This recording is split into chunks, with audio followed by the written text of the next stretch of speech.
Pictures of whaling scenes. In connection with the monstrous pictures of whales, I am strongly tempted here to enter upon those still more monstrous stories of them which are to be found in certain books, both ancient and modern, especially in Pliny, Purchas, Hakluyt, Harris, Cuvier, etc.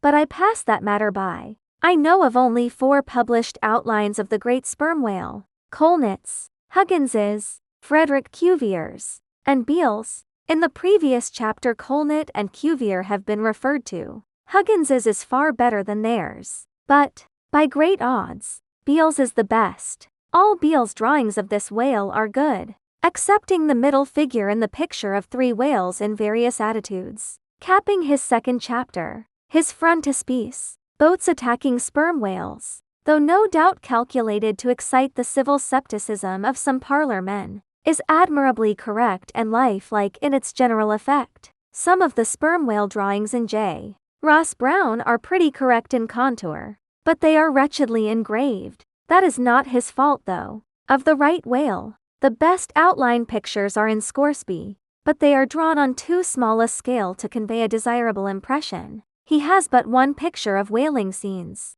and this is a sad deficiency, because it is by such pictures only, when at all well done, that you can derive anything like a truthful idea of the living whale as seen by his living hunters. But, taken for all in all, by far the finest, though in some details not the most correct, presentations of whales and whaling scenes to be anywhere found, are 2 large French engravings, well executed, and taken from paintings by one Garnery, respectively. They represent attacks on the sperm and right whale. In the first engraving a noble sperm whale is depicted in full majesty of might, just risen beneath the boat from the profundities of the ocean, and bearing high in the air upon his back the terrific wreck of the stoven planks. The prow of the boat is partially unbroken, and is drawn just balancing upon the monster's spine, and standing in that prow, for that one single incomputable flash of time, you behold an oarsman,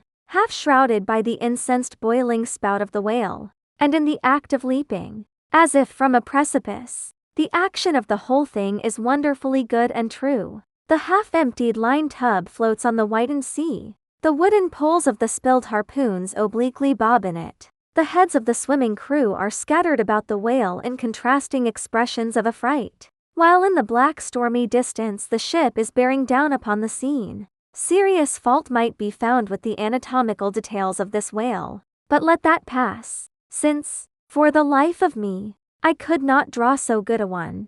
In the second engraving, the boat is in the act of drawing alongside the barnacled flank of a large running right whale, that rolls his black weedy bulk in the sea like some mossy rock slide from the Patagonian cliffs. His jets are erect, full, and black like soot, so that from so abounding a smoke in the chimney, you would think there must be a brave supper cooking in the great bowels below. Sea fowls are pecking at the small crabs, shellfish, and other sea candies and macaroni, which the right whale sometimes carries on his pestilent back, and all the while the thick-lipped leviathan is rushing through the deep, leaving tons of tumultuous white curds in his wake, and causing the slight boat to rock in the swells like a skiff caught nigh the paddle wheels of an ocean steamer. Thus, the foreground is all raging commotion, but behind, in admirable artistic contrast, is the glassy level of a sea becalmed, the drooping unstarched sails of the powerless ship, and the inert mass of a dead whale, a conquered fortress, with the flag of capture lazily hanging from the whale pole inserted into his spout hole. Who Garnery the painter is, or was, I know not, but my life for it, he was either practically conversant with his subject, or else marvelously tutored by some experienced whaleman. The French are the lads for painting action. Go and gaze upon all the paintings of Europe, and where will you find such a gallery of living and breathing commotion on canvas, as in that triumphal hall at Versailles, where the beholder fights his way, pell-mell, through the consecutive great battles of France, where every sword seems a flash of the northern lights, and the successive armed kings and emperors dash by, like a charge of crowned centaurs, not wholly unworthy of a place in that gallery, are these sea battle pieces of Garnery.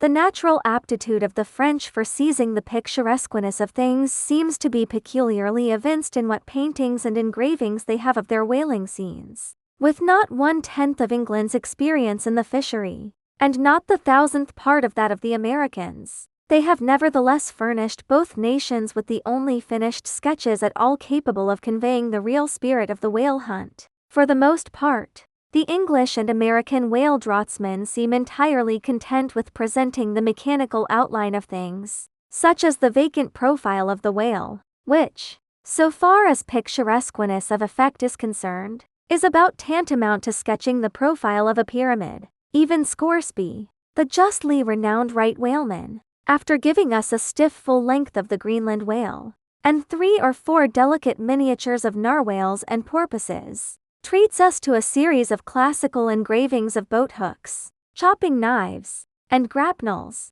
and with the microscopic diligence of a Leeuwenhoek submits to the inspection of a shivering world 96 facsimiles of magnified Arctic snow crystals. I mean no disparagement to the excellent voyager, I honor him for a veteran, but in so important a matter it was certainly an oversight not to have procured for every crystal sworn affidavit taken before a Greenland justice of the peace. In addition to those fine engravings from Garnery, there are 2 other French engravings worthy of note, by someone who subscribes himself H. Dorand. One of them, though not precisely adapted to our present purpose, nevertheless deserves mention on other accounts. It is a quiet noon scene among the isles of the Pacific. A French whaler anchored, inshore, in a calm, and lazily taking water on board, the loosened sails of the ship, and the long leaves of the palms in the background, both drooping together in the breezeless air. The effect is very fine,